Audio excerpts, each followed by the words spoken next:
ವಿಶ್ವಕಪ್ ಆದ್ಮೇಲೆ ಈಗ IPL ಬಂದಿದೆ. ಹಾಗಾಗಿ ಕ್ರಿಕೆಟ್ ಪ್ರೇಮಿಗಳು ಟಿವಿ ಬಿಟ್ಟು ಮೇಲೆ ಹೇಳ್ತಾನೆ ಇಲ್ಲ. ಇದರಿಂದಾಗಿ ಬೆಂಗಳೂರಿನ ಹೋಟೆಲ್ ಬಿಸಿನೆಸ್ ಫುಲ್ ಡಲ್ ಆಗಿದೆ.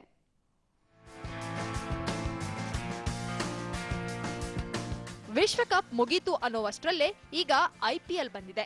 ಇದರಿಂದ ಜನರಂತೂ ಟಿವಿ ಬಿಟ್ಟು ಮೇಲೆ ಅಲುಗಾಡ್ತಿಲ್ಲ. ಹಾಗಾಗಿ ಬೆಂಗಳೂರಿನ ಹೋಟೆಲ್ ಉದ್ಯಮದ ಮೇಲೆ ತುಂಬಾ ಹೊಡೆತ ಬಿದ್ದಿದೆ. ಬಹುತೇಕ ಹೋಟೆಲ್ಗಳು ಖಾಲಿ ಹೊಡಿತಾ ಇವೆ. ಸಾಯಂಕಾಲದ ಕಾಫಿ ತಿಂಡಿಗೆ ಅಂತ ಹೋಟೆಲ್ಗಳಿಗೆ ಬರ್ತಿದ್ದವರೆಲ್ಲ ಈಗ ಮನೆ ಕಡೆ ಮುಖ ಮಾಡ್ತಿದ್ದಾರೆ. ಮನೆಯಲ್ಲೇ ಕೂತು ಮ್ಯಾಚ್ ನೋಡ್ತಾ ಕಾಫಿ ಕುಡಿಬಹುದು ಅನ್ನೋದು ಗ್ರಾಹಕರ ಅಭಿಪ್ರಾಯ. ಅದು ಕ್ರಿಕೆಟ್ಗೋಸ್ಕರ ನಾವು ವರ್ಲ್ಡ್ ಕಪ್ ಇಂದಾಗಲಿ IPL ಇಂದಾಗಲಿ ನಾವು ಮನೆಯಲ್ಲೇ ಕೂತ್ಕೊಂಡು ಜಾಸ್ತಿ ನೋಡೋದು. ಸೊ ಅದೇ ನಮ್ಗೆ ಕಂಫರ್ಟೇಬಲ್ ಅನಿಸ್ತಾ ಇರೋದು ಮನೇಲಿ ಕೂತ್ಕೊಂಡು ನೋಡೋಕ್ಕೆ. ಸೊ ಅದಕ್ಕೆ ಇವಾಗೆಲ್ಲ ನಾವು ಬಂದರೆ ಪಾರ್ಸಲ್ ತೊಗೊಂಡು ಹೋಗ್ಬಿಡ್ತೀವಿ ಮಧ್ಯಾಹ್ನ. IPL ಇಂಪಾರ್ಟೆಂಟು, ಅದಕ್ಕಿಂತ ಫುಡ್ಗಿಂತ IPL ಇಂಪಾರ್ಟೆಂಟ್. ಮನೇಲಿ ಕೂತ್ಕೊಂಡು ತಿನ್ಬೋದಲ್ಲ ಹಿಂಗಾದ್ರೆ. ಇನ್ನು ಹೇಗಾದ್ರೂ ಮಾಡಿ ಗ್ರಾಹಕರನ್ನ ಅಟ್ರಾಕ್ಟ್ ಮಾಡ್ಲಿಕ್ಕೆ ಹೋಟೆಲ್ ಉದ್ಯಮಿಗಳು ಕೂಡ ಐಡಿಯಾ ಹುಡ್ಕೊಂಡಿದ್ದಾರೆ.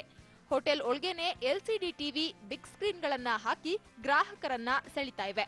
ಒಟ್ನಲ್ಲಿ ಗ್ರಾಹಕರನ್ನ ಹೋಟೆಲ್ಗಳತ್ತ ಸೆಳೆಯೋದು ಹೋಟೆಲ್ ಮಾಲೀಕರ ಲೆಕ್ಕಾಚಾರ.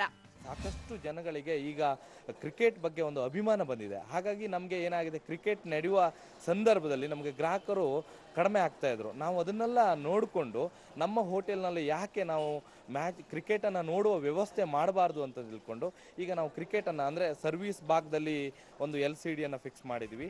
ಅದೇನೇ ಇರಲಿ, ಬೆಂಗಳೂರಿನಲ್ಲಿ ಕ್ರಿಕೆಟ್ ಕ್ರೇಜ್ ಜಾಸ್ತಿನೇ. ಬರೀ ಹೋಟೆಲ್ ಉದ್ಯಮವಲ್ಲ, ಎಲ್ಲ ಉದ್ಯಮಗಳು ಕ್ರಿಕೆಟ್ ಇರಬೇಕಾದ್ರೆ ನಷ್ಟ ಅನುಭವಿಸೋದು ಗ್ಯಾರಂಟಿ. ದೀಪ್ತಿ ತೋಳ್ಪಾಡಿ, ಜನಶ್ರೀ ನ್ಯೂಸ್, ಬೆಂಗಳೂರು.